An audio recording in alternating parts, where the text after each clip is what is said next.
For the last class, we have discussed about the tenses.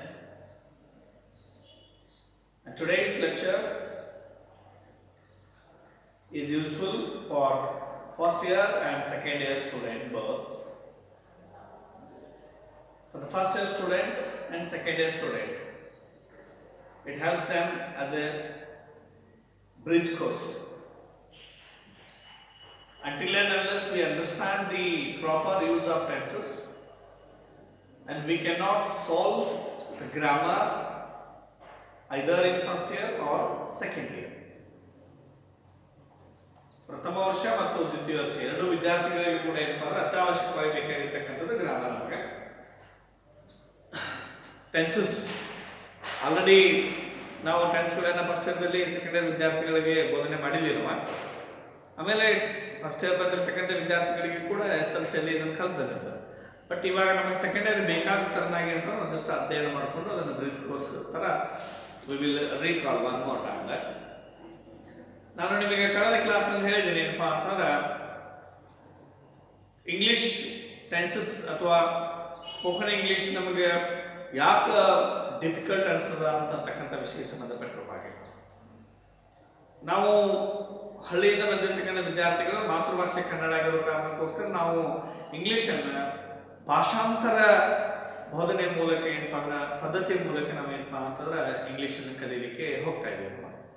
ಹಾಗಾಗಿ ಭಾಷಾಂತರ ಮಾಡಿ ಇಂಗ್ಲೀಷನ್ನು ಕಲಿತಕ್ಕ ಸಂದರ್ಭದಲ್ಲಿ ಅತಿ ದೊಡ್ಡ ಸಮಸ್ಯೆಯನ್ನು ಶಿಕ್ಷಕರು ಮತ್ತು ವಿದ್ಯಾರ್ಥಿಗಳು ಅನುಭವಿಸೋದು ಯಾವುದಪ್ಪ ಅಂತಂದ್ರೆ ಕನ್ನಡದಲ್ಲಿ ಬರೀ ಮೂರೇ ಟೆನ್ಸ್ಗಳು ಇರ್ತಕ್ಕಂಥದ್ದು.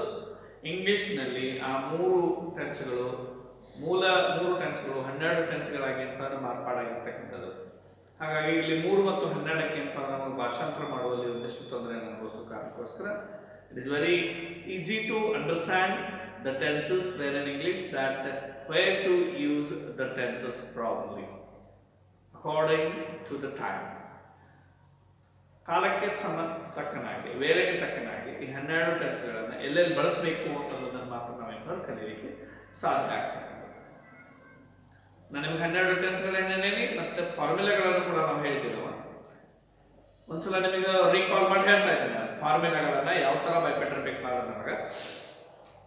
Tenses present tense, simple present tense, subject plus V1 plus object, present continuous tense, subject plus helping verb am, is, are plus V1 plus ing plus subject, present perfect tense, subject plus helping verb have or has, have or has plus V3 plus object. Present perfect continuous tense, subject plus helping verb have or has plus be plus V1 plus ing plus object. Past tense, simple past tense, subject plus V2 plus object. Past continuous tense, subject plus helping verb was or were plus V1 plus ing plus object.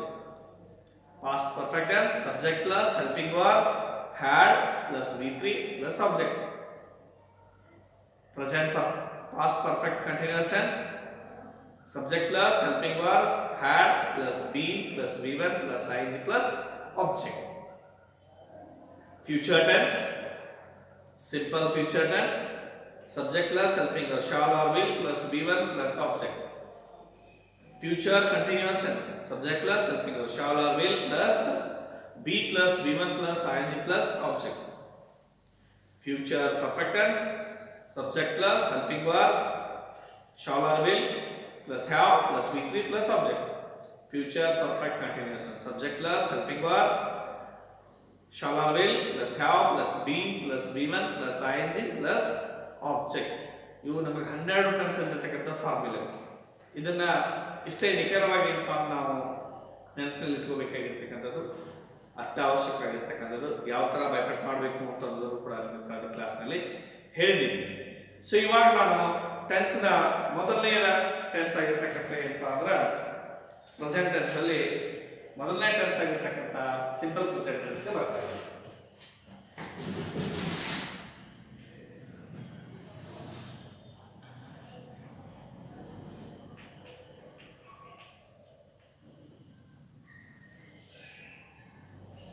present tense.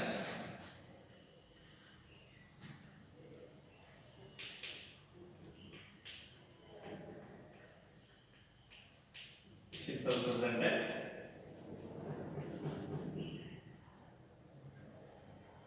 ಅದಕ್ಕೆ ಸಂಬಂಧಪಟ್ಟಂತೆ formula ಕೂಡ ನಾನು ಇಲ್ಲಿ ನಿಮ್ಮ ಕನ್ವೀನಿಯಂಟ್ಗೋಸ್ಕರ ಬರೀತಾ ಇದ್ದೀನಿ. Subject plus V1 plus object ಇದನ್ನ box ನಲ್ಲಿ ಹಾಕ್ತಾ ಇದ್ದೀನಿ. ಸರಿ, ನಾನು ಮತ್ತೆ ಟ್ರಾನ್ಸ್ಲೇಟ್ ಬರ್ತಾ ಇದನ್ನ ಒಂದು ಸಂಪೂರ್ಣ ಟೆನ್ಸ್ ಭಾಗಕ್ಕೆ ಹೇಗೆ ಪರಿವರ್ತನೆ ಮಾಡ್ಕೋಬೇಕು ಅಂತಕ್ಕಂಥದ್ದನ್ನ ನಾನು ಕಳೆದ ಕ್ಲಾಸ್ ನಲ್ಲಿ ಒಂದು ಟೆನ್ಸ್ ಅನ್ನು ನಾವು ಬರೀ ಟೆನ್ಸ್ ಮಾತ್ರ ಅಭ್ಯಾಸ ಮಾಡೋದಲ್ಲ, ಪ್ರಮುಖವಾಗಿ ಬೇಕಾಗಿರತಕ್ಕಂಥ ಬೇರೆ ಬೇರೆ ತರನಾಗಿರ್ತಕ್ಕಂಥ ವಾಕ್ಯಕ್ಕೆ ಕನ್ವರ್ಷನ್ ಮಾಡೋದನ್ನು ಕೂಡ ಕಲಿಬೇಕಾಗಿದೆ, ಟ್ರಾನ್ಸ್ಫಾರ್ಮೇಶನ್ ಮಾಡೋದನ್ನು ಕೂಡ ಕಲಿಬೇಕಾಗಿದೆ. ಅಂದ್ರೆ ನಮಗೆ ಅತ್ಯವಶ್ಯಕವಾಗಿ ಬೇಕಾಗಿರ್ತಕ್ಕಂಥದ್ದು ಏನಪ್ಪಾ ಅಂತಂದ್ರೆ ಸಾದಾ ವಾಕ್ಯ, ಪ್ರಶ್ನಾರ್ಥಕ ವಾಕ್ಯ ಮತ್ತು ನಿಷೇಧಾರ್ಥಕ ವಾಕ್ಯ. ಸಾದಾ ವಾಕ್ಯ ನಾವು ಇಂಗ್ಲಿಷ್ ನಲ್ಲಿ ಕರಿತೀವಿ ಅಸರ್ಟಿವ್ ಸೆಂಟೆನ್ಸ್. ಪ್ರಶ್ನಾರ್ಥಕ ವಾಕ್ಯವನ್ನ ಇಂಟರಾಗೇಟಿವ್ ಸೆಂಟೆನ್ಸ್, ನಿಷೇಧಾರ್ಥಕ ಸೆಂಟೆನ್ಸ್ ಅನ್ನ ನೆಗೆಟಿವ್ ಸೆಂಟೆನ್ಸ್. ಈ ಮೂರಕ್ಕೂ ಕೂಡ ಕನ್ವರ್ಷನ್ ಆಗಿ ಮಾಡಬೇಕು ಕೊಟ್ಟಿರ್ತಕ್ಕಂಥ ವಾಕ್ಯವನ್ನ ಅಂತಕ್ಕಂಥದ್ದು ಬಹಳ ಇಂಪಾರ್ಟೆಂಟ್. ನೋಡ್ರಿ, ನಾನು ನಿಮಗೆ subject plus V1 plus subject ಅನ್ನು ಕೊಟ್ಟಿದ್ದೀನಿ. ಇದು ಸಾದಾ ವಾಕ್ಯದ ಫಾರ್ಮುಲಾ ಅದ. ನಾನು ಎಕ್ಸಾಂಪಲ್ ಏನಪ್ಪಾ ಅಂದ್ರೆ ಒಂದು ಎಕ್ಸಾಂಪಲ್ ತಗೋತಾ ಇದ್ದೀನಿ. Write, WRITE write. ಇದರದ ಕನ್ನಡ ಅರ್ಥ ಏನಪ್ಪಾ ಅಂದ್ರೆ ಬರೆಯುವುದು. ಸೊ ನಾನು ಇದನ್ನ ಏನಪ್ಪಾ ಅಂದ್ರೆ ಕನ್ನಡದಲ್ಲಿ ಒಂದು ವಾಕ್ಯಕ್ಕೆ ಏನ್ ಮಾಡ್ತಾ ಇದ್ದೀನಿ ಅಂದ್ರೆ ಬದಲಾವಣೆ ಮಾಡ್ತಾ ಇದ್ದೀನಿ.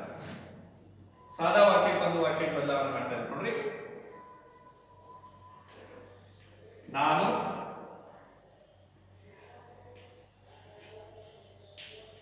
ಇಂಗ್ಲಿಷ್ ಇಂಗ್ಲಿಷ್ ಬರೆಯುತ್ತೇನೆ. ಇಲ್ಲಿ ನಮಗೆ ಮೂರು ಶಬ್ದಗಳಿದಾವ, ಡಿವೈಡ್ ಮಾಡ್ತಾ ಇದ್ದೀನಿ ನಾನು. 1 2 3 1 2 3 ಮೂರಕ್ಕೂ ಕೂಡ ಡಿವೈಡ್ ಮಾಡ್ತಾ ಇದ್ದೀನಿ. ನಾನು ಅನ್ನಕ್ಕೆ ಇಂಗ್ಲಿಷ್ ಐ ಅಂತ ಕರಿತೀವಿ, ಇಂಗ್ಲಿಷ್ ಅಂತ ಕರಿತಾ ಇದ್ದೀವಿ. ಬರೆಯುತ್ತೇನೆ ಅನ್ನೋದನ್ನ ಮೇಲ್ಗಡೆ ಕೊಟ್ಟಿದ್ದೀನಿ, WRITE ರೈಟ್ ಅನ್ನು ಬರೆಯುತ್ತೇನೆ. ಈಗ ಇದನ್ನ ನಾನು ಏನ್ ಮಾಡ್ಬೇಕು ಅಂದ್ರೆ ಇಂಗ್ಲಿಷ್ಗೆ ಟ್ರಾನ್ಸ್ಲೇಟ್ ಮಾಡ್ಬೇಕಾದ್ರೆ 1 3 2 ಆರ್ಡರ್ಗೆ ಚೇಂಜಸ್ ಮಾಡಬೇಕು. ನೋಡ್ರಿ, 1 ಮೇಲ್ಗಡೆಯಿಂದ ಆಯದ ಆಯ ಅಂತ ತಂದಿಟ್ಟಿದ್ದೀನಿ, 3 ಮೇಲ್ಗಡೆ ರೈಟ್ ಅದ ರೈಟ್ ಅಂತ ತಂದಿಟ್ಟಿದ್ದೀನಿ, 2 ಮೇಲ್ಗಡೆ ಇಂಗ್ಲಿಷ್ ಅನ್ನ ತಂದಿಟ್ಟಿದ್ದೀನಿ. ಇವಾಗ ನಾನು ಇಂಗ್ಲಿಷ್ ಇರತಕ್ಕಂಥ ವಾಕ್ಯವನ್ನು ಓದ್ತಾ ಇದ್ದೀನಿ. ಏನಾಗ್ತದೆ, ಐ ರೈಟ್ ಇಂಗ್ಲಿಷ್. ಇವಾಗ ಇದು 100% ಕರೆಕ್ಟ್ ಆಗಿ ಏನಾಗ್ತದಪ್ಪ ಅಂದ್ರೆ ಇಂಗ್ಲಿಷ್ಗೆ ಚೇಂಜಸ್ ಆಗ್ತದೆ.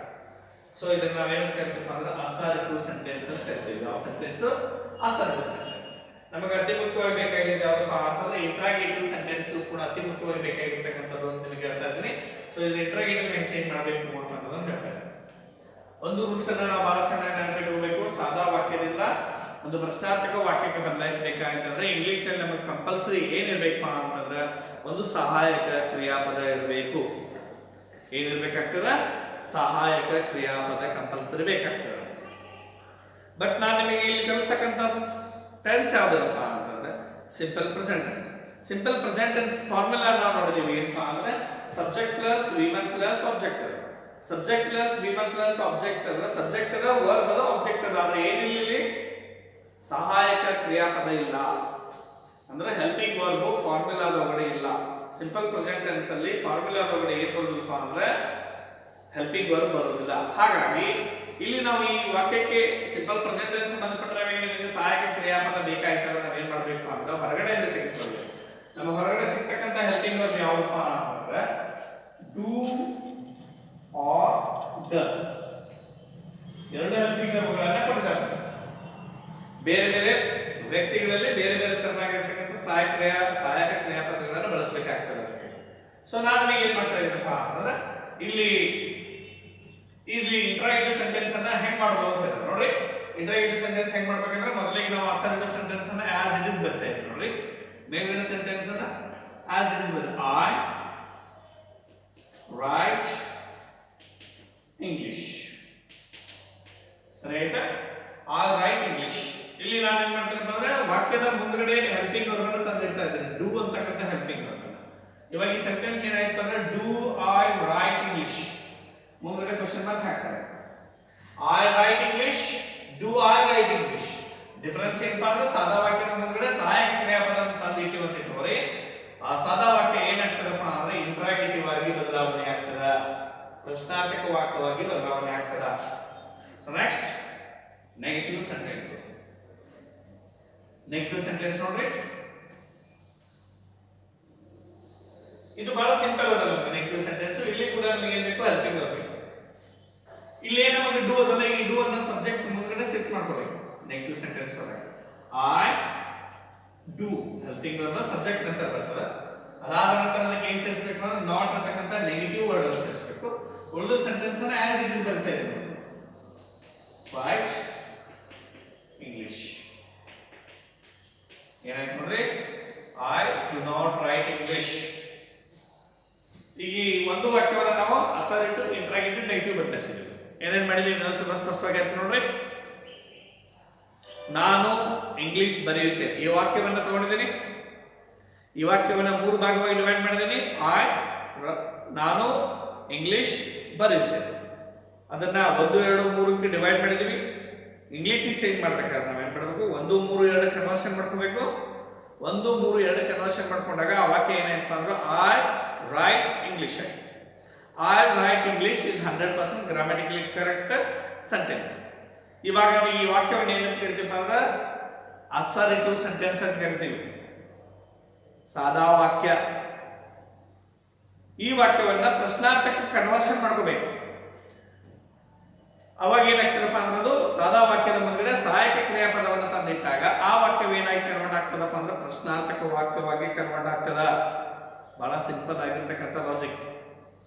ಆ ಸೆಂಟೆನ್ಸ್ ಏನಾಗ್ತದಪ್ಪ ಅಂದ್ರೆ ಡೂ ಐ ರೈಟ್ ಇಂಗ್ಲಿಷ್ ಆಗ್ತದೆ. ಅದಾದ ನಂತರ ನಮಗೆ ನೆಕ್ಸ್ಟ್ ಏನಪ್ಪಾ ಅಂತಂದ್ರೆ ನೆಗೆಟಿವ್ ಸೆಂಟೆನ್ಸ್ ಮಾಡ್ಬೇಕಾಗಿದೆ. ನೆಗೆಟಿವ್ ಸೆಂಟೆನ್ಸ್ ಮಾಡ್ಬೇಕಾದ್ರೆ ಸಬ್ಜೆಕ್ಟ್ ನಂತರ ಏನ್ ಮಾಡ್ಬೇಕಪ್ಪ ಅಂದ್ರೆ ಹೆಲ್ಪಿಂಗ್ ವರ್ಬ್ ಅನ್ನ ತಂದಿಡಬೇಕು.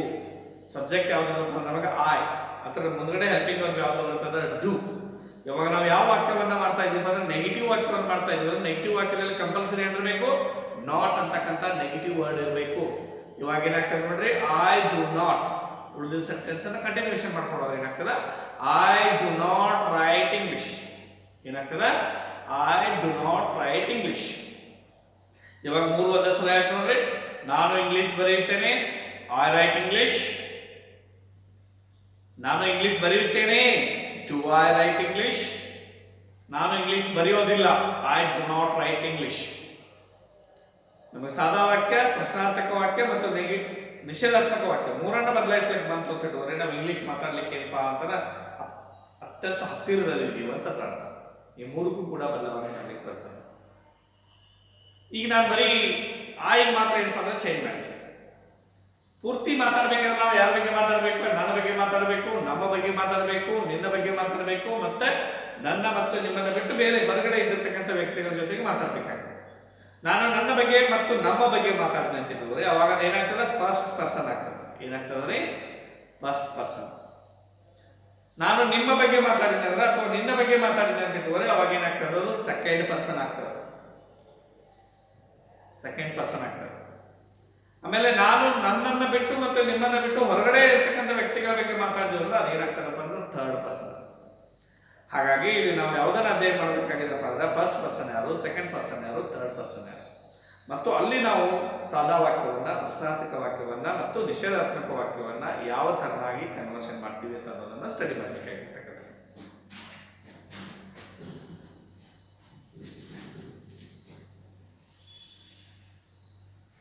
ಅದನ್ನ ನಾನು ಏನು ಹೇಳ್ತೀನಪ್ಪ ಅಂದ್ರೆ ಪ್ರೊನೌನ್ ಚಾರ್ಟ್ ಅಂತ ಕರಿತಾ ಇದ್ದೀನಿ. ಏನಂತ ಕರಿತಾ ಇದ್ದೀನಿ, ಪ್ರೊನೌನ್ ಚಾರ್ಟ್.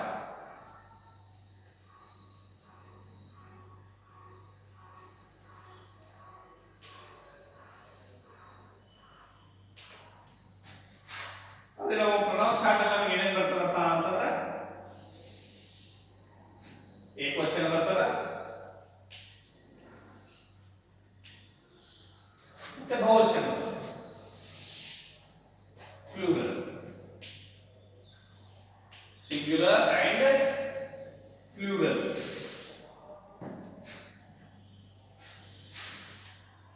ಆಮೇಲೆ ಇಲ್ಲಿ ನಾನು ಏನು ಬರ್ತಾ ಇದ್ದೀನಪ್ಪ ಅಂದ್ರೆ ಪರ್ಸನ್ಸ್ ಬರ್ತಾರೆ. ನಾವು ಯಾವ ಪರ್ಸನ್ ಅಲ್ಲಿ ಮಾತಾಡ್ತಾ ಇದ್ದೀವಿ ಅಂತಂದ್ರೆ ಅದೇನ್ ಮಾಡಬೇಕು ನೋಡ್ರಿ. ಇವಾಗ ನಾವು ಅಧ್ಯಯನ ಮಾಡ್ಲಿಕ್ಕೆ ಬರ್ತಕ್ಕಂಥದ್ದು ಫಸ್ಟ್ ಪರ್ಸನ್ ಅಲ್ಲಿ ಏನೇನು ಬರ್ತಾರಪ್ಪ ಅಂತಂದ್ರೆ ನಾನು, ಏಕವಚನದಲ್ಲಿ ನಾನು ಬರ್ತದ, ಬಹುವಚನದಲ್ಲಿ ನಾವು ಬರ್ತದೆ. ಇಲ್ಲ ನಾವು ಫಸ್ಟ್ ಪರ್ಸನ್ ಅಲ್ಲಿ ಆಲ್ರೆಡಿ ಕನ್ವರ್ಷನ್ ಮಾಡಿದ್ದೀವಿ, ಅಸರ್ಟಿವ್, ಇಂಟ್ರಾಗೇಟಿವ್ ಮತ್ತೆ ನೆಗೆಟಿವ್. ಏನ್ ಮಾಡಿದ್ವಿ ನೋಡ್ರಿ, ಐ ರೈಟ್ ಇಂಗ್ಲಿಷ್. ಇದೇನಾಗ್ತದಪ್ಪ ಅಂದ್ರೆ ನಾನು ಇಂಗ್ಲಿಷ್ ಬರೆಯುತ್ತೇನೆ ಕನ್ನಡದಲ್ಲಿ ಆಗ್ತದೆ. ಇಂಟ್ರಾಗೇಟಿವ್ ಮಾಡಕ್ ಹೋದ್ರೆ ಡು ಐ ರೈಟ್ ಇಂಗ್ಲಿಷ್.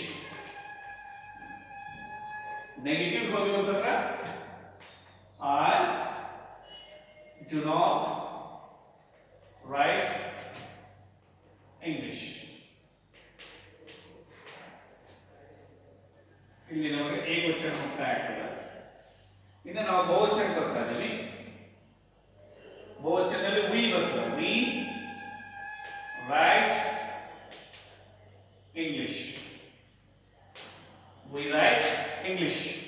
ಇದನ್ನ ನೀವು ಇಂಟ್ರಾಗೇಟಿವ್ ಓದಿದ್ರೆ ಏನಾಗ್ತದೆ ನೋಡ್ರಿ, ಡು ವಿ ರೈಟ್ ಇಂಗ್ಲಿಷ್. ನಾವು ಇಂಗ್ಲಿಷ್ ಬರೆಯುತ್ತೇವೆ ಅಂತ. ಆಮೇಲೆ ನೆಗೆಟಿವ್ ಓದಿದ್ರೆ ಏನಾಗ್ತದೆ ನೋಡ್ರಿ, we do not write English.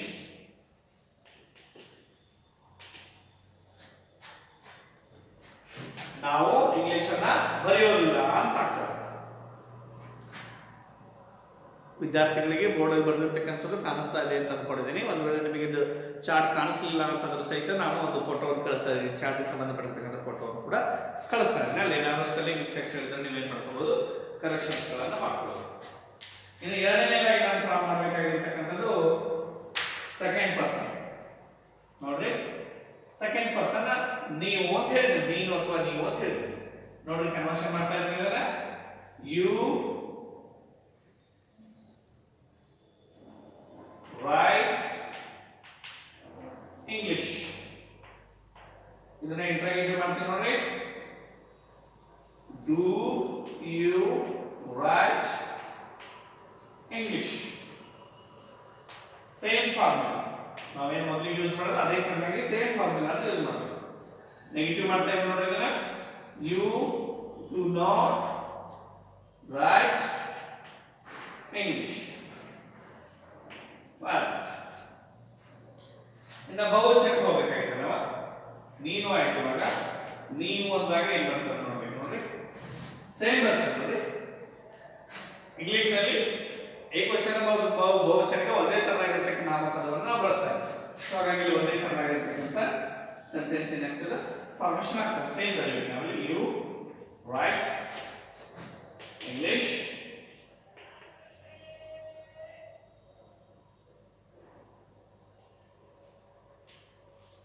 Do you write English?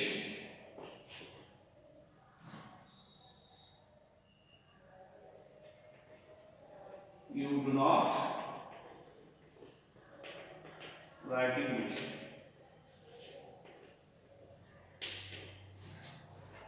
Perfect. Same. Next, third person. Third person ನಲ್ಲಿ ನಮಗೆ ಏನು ಬರ್ತದಪ್ಪ ಅಂದ್ರೆ he ಬರ್ತದೆ. ಅಂದ್ರೆ he writes English. ಈ ಸ್ವಲ್ಪ ನಾವು ಬಹಳ ಎಚ್ಚರದಿಂದ ಬರೀಬೇಕಾಗುತ್ತೆ. ಎಲ್ಲಾ ಕಡೆ ನಾನು ರೈಟ್ ರೈಟ್ ರೈಟ್ ಬಂದಿದ್ದೀನಿ, ಆದ್ರೆ ಥರ್ಡ್ ಪರ್ಸನ್ ಸಿಂಗ್ಯುಲರ್ ಬಂದಾಗ ಮಾತ್ರ ವರ್ಬ್ಗೆ ಏನ್ ಮಾಡ್ಬೇಕಾಗ್ತದೆ, ಎಸ್ ಪ್ರತ್ಯಯ ಹಚ್ಚಬೇಕು. ವರ್ಬ್ ಯಾವುದು, ರೈಟ್. ರೈಟ್ ಇದ್ದದ್ದು ಏನಾಗ್ತದಪ್ಪ ಅಂದ್ರೆ ರೈಟ್ಸ್ ಆಗ್ತದೆ. ಥರ್ಡ್ ಪರ್ಸನ್ ಅಲ್ಲಿ ಏಕವಚನದಲ್ಲಿ ನಾವೇನ್ ಮಾಡ್ಬೇಕಾಗ್ತದ, ವರ್ಬ್ಗೆ ಎಸ್ ಪ್ರತ್ಯಯ ಹಚ್ಚಬೇಕಾಗ್ತದ ಸಿಂಪಲ್ ಪ್ರೆಸೆಂಟ್ ಟೆನ್ಸ್ ಅಲ್ಲಿ. ಹಾಗಾಗಿ ನಾನು ಇಲ್ಲಿ ರೈಟ್ ಇದ್ದದ್ದು ಏನ್ ಮಾಡಿದ್ದೀನಪ್ಪ ಅಂದ್ರೆ ರೈಟ್ಸ್ ಮಾಡಿದ್ದೀನಿ. ಇದನ್ನ ಇಂಟ್ರಾಗೇಟಿವ್ ಮಾಡಕ್ ಹೋದ್ವಿ ಅಂದ್ರೆ ನೋಡಿ does he write English. ಇಲ್ಲಿ ಕೂಡ ಸ್ವಲ್ಪ ಬದಲಾವಣೆ ಇರತಕ್ಕಂತದನ್ನ ನೆಕ್ಸ್ಟ್ ಇಟ್ಕೋಬೇಕು. ಇಲ್ಲಿ ಮೇಲ್ಗಡೆ ಎಲ್ಲ ಹೆಲ್ಪಿಂಗ್ ವರ್ಬ್ ನೋಡಿ ಫಸ್ಟ್ ಪರ್ಸನ್ ಮತ್ತು ಸೆಕೆಂಡ್ ಪರ್ಸನ್ ಅಲ್ಲಿ ಡೂ ಅಂತಕ್ಕಂತ ಹೆಲ್ಪಿಂಗ್ ವರ್ಬ್ ಅನ್ನು ಯೂಸ್ ಮಾಡಿದ್ವಿ. ಫಸ್ಟ್ ಪರ್ಸನ್ ಮತ್ತು ಸೆಕೆಂಡ್ ಪರ್ಸನ್ ಅಲ್ಲಿ ಏನು ಯೂಸ್ ಮಾಡಿದ್ವಿ ನಾವು ಡೂ ಅಂತಕ್ಕಂತ ಹೆಲ್ಪಿಂಗ್ ವರ್ಬ್ ಅನ್ನು ಯೂಸ್ ಮಾಡಿದ್ವಿ. ಇಲ್ಲಿ ಥರ್ಡ್ ಪರ್ಸನ್ ಗೆ ಏನು ಬರ್ತದಪ್ಪ ಅಂದ್ರೆ ಡಸ್ ಅಂತಕ್ಕಂತ ಹೆಲ್ಪಿಂಗ್ ವರ್ಬ್ ಬರ್ತದ. ಈ ಡಸ್ ಅಂತಕ್ಕಂತ ಹೆಲ್ಪಿಂಗ್ ವರ್ಬ್ ಅನ್ನು ಹಾಕಿದ ತಕ್ಷಣ ಏನಪ್ಪಾ ಅಂದ್ರೆ ರೈಟಿಂಗ್ ಏನ್ ನಾವು ಎಸ್ ಪ್ರತ್ಯಯ ಹಾಕಿರ್ತೀವೋ ಆ ಎಸ್ ಪ್ರತ್ಯಯನ ತೆಗೆದು ಹಾಕಬೇಕು. he writes English ಆಗಿತ್ತು, ಅಲ್ಲಿ ಡಸ್ ಬಂದ ತಕ್ಷಣ ಡಸ್ he write English ಆಗ್ತದ. ಅಂದ್ರೆ ರೈಟ್ಸ್ ಅಂತ ಏನ್ ಮಾಡಬೇಕು ಮತ್ತೆ ರೈಟ್ ಆಗಿ ಚೇಂಜ್ ಮಾಡ್ಕೋಬೇಕು. ನೆಗೆಟಿವ್ ಕೂಡ ಅದೇ ತರ ಆಗಿದೆ ನೋಡಿ ನಮಗೆ he does not write English. Verb ಗೆ third person simple present tense ಅಲ್ಲಿ ಥರ್ಡ್ ಪರ್ಸನ್ ಗೆ ವರ್ಬ್ ಗೆ ಎಸ್ ಪ್ರತ್ಯಯ ಹಸ್ತಕ್ಕಂಥದ್ದು, ಸಹಾಯಕ ಕ್ರಿಯಾಪದ ಡಸ್ ಬರ್ತಕ್ಕಂಥದ್ದು. ಡಸ್ ಬಂದ ನಂತರ ಪ್ರಶ್ನಾರ್ಥಕ ವಾಕ್ಯದಲ್ಲಿ ಡಸ್ ಬಂದ ನಂತರ ವರ್ಬ್ ಇರ್ತಕ್ಕಂಥ ಎಸ್ ಪ್ರತ್ಯಯ ತೆಗಿಬೇಕಾಗಿರ್ತಕ್ಕಂಥದ್ದು ಬಹಳ ಇಂಪಾರ್ಟೆಂಟ್. ನೆಗೆಟಿವ್ ಅಲ್ಲಿ ಕೂಡ ಡಸ್ ಬರ್ತಕ್ಕಂಥದ್ದು. ಇದು ಎಷ್ಟು ಇಂಪಾರ್ಟೆಂಟ್ ಅದಪ್ಪ ಅಂದ್ರೆ ನಮಗೆ KS ಮತ್ತು ಎಷ್ಟೋ ಕಾಂಪಿಟೇಟಿವ್ ಎಕ್ಸಾಮ್ ಅಲ್ಲಿ ಮತ್ತು PSI ಎಕ್ಸಾಮ್ ದಲ್ಲಿ ಕೂಡಪ್ಪ ಅಂದ್ರೆ ಕರೆಕ್ಷನ್ಸ್ ಆಫ್ ಸೆಂಟೆನ್ಸ್ ಅಲ್ಲಿ ಈ ಪ್ರಶ್ನೆಗಳನ್ನ ಕೇಳ್ತಾರೆ. ಆಮೇಲೆ ಕರೆಕ್ಷನ್ಸ್ ಆಫ್ ಸೆಂಟೆನ್ಸ್ ಏನಪ್ಪ ನಮಗೆ ಎಲ್ಲಿ ತನಕ ಯೂಸ್ ಆಗ್ತದಪ್ಪ ಅಂದ್ರೆ ಅಪ್ ಟು ಡಿಗ್ರಿ ಮುಗಿಯುವವರೆಗೂ ಕೂಡ ಗ್ರಾಮರ್ ಒಳಗಡೆ ಏನಪ್ಪ ಅಂದ್ರೆ ಇವೆಲ್ಲ ಕ್ವಶನ್ಸ್ಗಳು ರಿಪೀಟೆಡ್ಲಿ ಬರ್ತಾ ಇರ್ತದೆ. ಹಾಗಾಗಿ ನಾವು ತುಂಬಾ ಲಕ್ಷ ಕೊಟ್ಟು ಏನಪ್ಪ ಅಂದ್ರೆ ಅಭ್ಯಾಸ ಮಾಡಬೇಕು. ಇದು ಜೀವನ ಪೂರ್ತಿ ಉಪಯೋಗವಾಗ್ತಕ್ಕಂಥ ವಿಷಯ. ನೆಕ್ಸ್ಟ್ ಈಗ ಹಿ ಆಯ್ತು, ಸಿ ಅನ್ನ ಚೇಂಜ್ ಮಾಡೋಣ. ಅದು ಥರ್ಡ್ ಪರ್ಸನ್ ಅಲ್ಲೇ ಬರ್ತಕ್ಕಂಥದ್ದು. ಸಿ ರೈಟ್ಸ್ ಇಂಗ್ಲಿಷ್, ಅವಳು ಇಂಗ್ಲಿಷ್ ಬರೆಯುತ್ತಾಳೆ. ಇದನ್ನ ಇಂಟ್ರಾಗೇಟಿವ್ ಮಾಡಕ್ ಹೋಗೋಣ ನಾವು. ಡಸ್ ಸಿ ರೈಟ್ಸ್ ಇದು ಏನ್ ಮಾಡಬೇಕು ರೈಟ್ ಮಾಡಬೇಕು. Right English. ನೆಕ್ಸ್ಟ್ ಇದನ್ನ ನಾವು ನೆಗೆಟಿವ್ ಚೇಂಜ್ ಮಾಡಬೇಕಾಗ್ತದೆ. C does not write English. Okay, same thing. ನಾನು ಮುಂದಿನ ಸೆಂಟೆನ್ಸ್ ಗೆ ಮುಂದಿನ ಪರ್ಸನ್ ಹೋಗ್ತಾ ಇದ್ರೆ ಅದೇ ನಮಗೆ ಇಟ್ ಒಂದು ಹಿ ಸಿ ಇಟ್ ಇವು ಮೂರು ಹಿ ಸಿ ಇಟ್ ಮೂರು ಕೂಡ ಎಲ್ಲಿ ಬರ್ತಕ್ಕಂಥದ್ದಪ್ಪ ಅಂದ್ರೆ ಥರ್ಡ್ ಪರ್ಸನ್ ಸಿಂಗುಲರ್ ಅಲ್ಲೇ ಬರ್ತಕ್ಕಂಥದ್ದು. It rights English.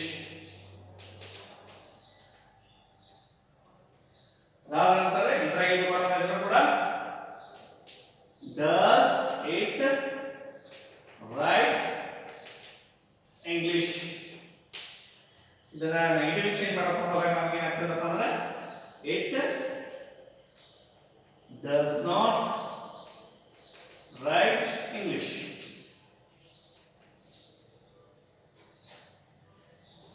ರೈಟ್. ಅದಾದ ನಂತರ ನಾನು ಏನಪ್ಪ ಅಂದ್ರೆ ಬಹುವಚನಕ್ಕೆ ಹೋಗ್ತಾ ಇದ್ದೀನಿ. ಬಹುವಚನದಲ್ಲಿ ಬರ್ತಕ್ಕಂಥ ನೌನ್ ಯಾವ್ದಪ್ಪ ಅಂದ್ರೆ ಪ್ರನೌನ್ ಯಾವ್ದಪ್ಪ ಅಂದ್ರೆ ದೇ. ನೋಡ್ರಿ ಸೇಮ್ ದೇ ರೈಟ್ಸ್ ಬರೋದಿಲ್ಲ ಇಲ್ಲಿ. ರೈಟ್ ಇಂಗ್ಲಿಷ್ ಮತ್ತೆ ನಾರ್ಮಲ್ ಬರ್ತದ. They right English. ಆಮೇಲೆ ಏನ್ ಮಾಡ್ತಾ ಇದ್ದೀನಿ ನೋಡಿ ಇದನ್ನ ಹೆಲ್ಪಿಂಗ್ ವರ್ಬ್ ಬರ್ತದೆ ಡೂ ಬರ್ತದೆ. Do they right English. ಅದಾದ ನಂತರ ಏನು ಮಾಡಕ್ಕೆ ಹೋಗ್ತಾ ಇದ್ದೀನಿ ನಾನು ಇದನ್ನ they do not write English. ಇದು ನಮಗೆ ಏನಪ್ಪ ಅಂದ್ರೆ tenses the complete pronoun chart.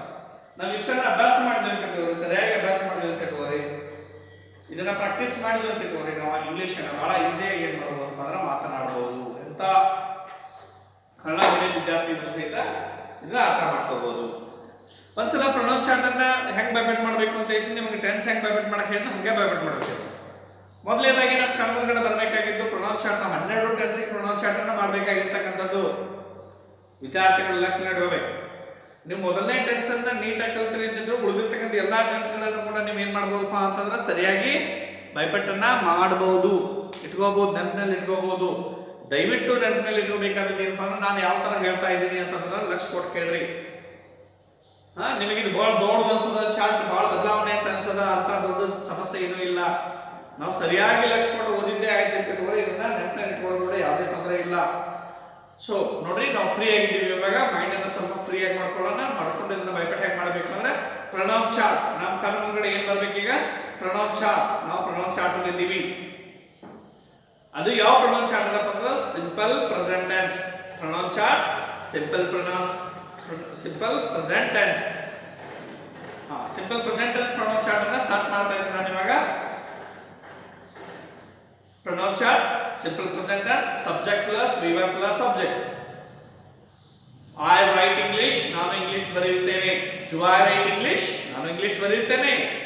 I do not write English, ನಾನು ಇಂಗ್ಲಿಷ್ ಬರೆಯೋದಿಲ್ಲ. ವಿ ರೈಟ್ ಇಂಗ್ಲಿಷ್, ನಾವು ಇಂಗ್ಲಿಷ್ ಬರೆಯುತ್ತೇವೆ. ಡು ವಿ ರೈಟ್ ಇಂಗ್ಲಿಷ್, ನಾವು ಇಂಗ್ಲಿಷ್ ಬರೆಯುತ್ತೇವೆ. We do not write English, ನಾವು ಇಂಗ್ಲಿಷ್ ಬರೆಯೋದಿಲ್ಲ. ಯು ರೈಟ್ ಇಂಗ್ಲಿಷ್, ನೀನು ಇಂಗ್ಲಿಷ್ ಬರೆಯುತ್ತೀಯ. ಡು ಯು ರೈಟ್ ಇಂಗ್ಲಿಷ್, ನೀನು ಇಂಗ್ಲಿಷ್ ಬರೆಯುತ್ತೀಯಾ? You do not write English, ನೀನು ಇಂಗ್ಲಿಷ್ ಬರೆಯೋದಿಲ್ಲ.